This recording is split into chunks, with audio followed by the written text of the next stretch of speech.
So back to this. So this is 5/16 with a flat. That's actually a flat head with a flat on the other side and a lock.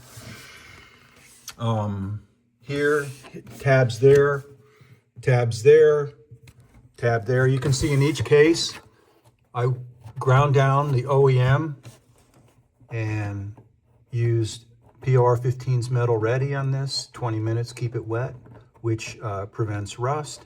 Then you put your 2 coats of POR 15 on all these. POR 15 all the way around. Here's another welded tab for this front corner. So there you have your 4 corners that hold this 1.5-inch angle aluminum down tightly. You weld this here, come over here to keep this corner down because you can't do anything there. Here I welded this tab on, drilled a hole in it, and then got a long screw. And then down there, I ran a quarter 20. This is a quarter 20. They're called rivets.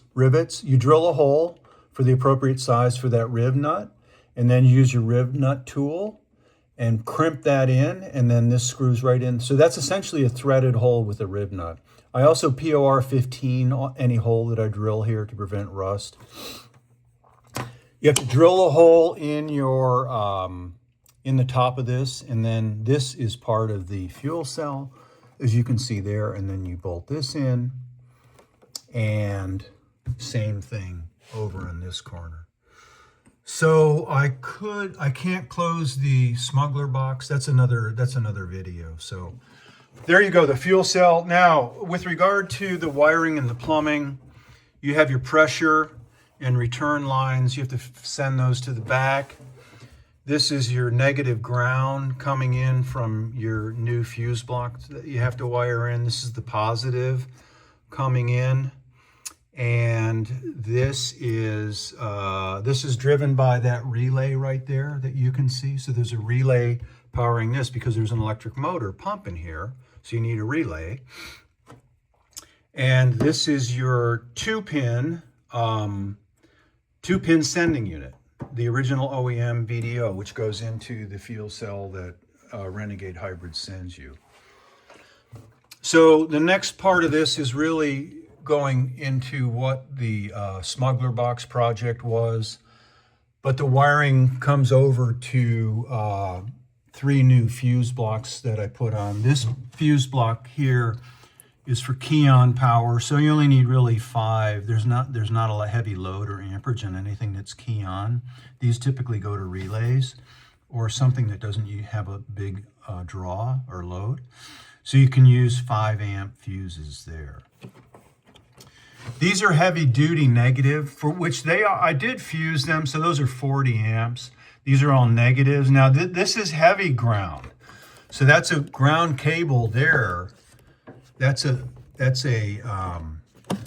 right here is a heavy ground coming from the battery. And these are heavy grounds that go to the grounds of a relay, or where they're mostly all for relays, like for the fan motor of the heater AC unit. The radio needs its own ground. The fans for the radiator, the 2 SPAL fans, they need a strong ground. This is 12 gauge wire. And this is also for the horn, which needs a strong wire as well, a 12 gauge negative. For the positives, same thing. This is your heavy positives here, so they go to relays.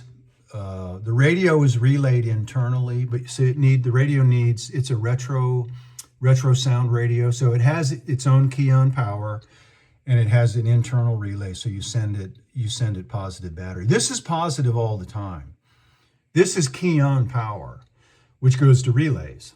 So positive all the time, negative all the time. It's not switched.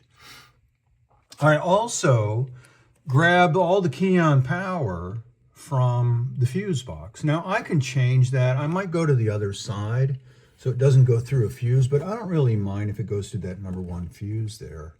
If that blows, then I lose everything. So, but if you lose everything, there's a problem anyhow. So I don't really care about fuses blowing. If a fuse blows, it's an indication that something's off. So I don't care about that because wiring is the simplest thing that you can do in a car. So I might tie this Keon power lead right here. This is after the fuse on the left side of the fuse. I might tie this my own wire here. The original OEM wire is below that. I might tie my own Keon power over here because this is Keon. So I'm not going to go down. You're not going to go to the ignition switch and search for Keon. It's already provided here. So I might go to it before it's fused, and then that way I always have Keon. And then this, I believe, is something like the parking lights or something. It's not something with a real high load because it's Keon power.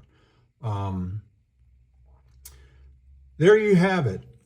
So I didn't want to really go into anything electrical, but this is the setup for the fuel cell. And some things about the fuel cell. I still need to run a drain line here for fuel.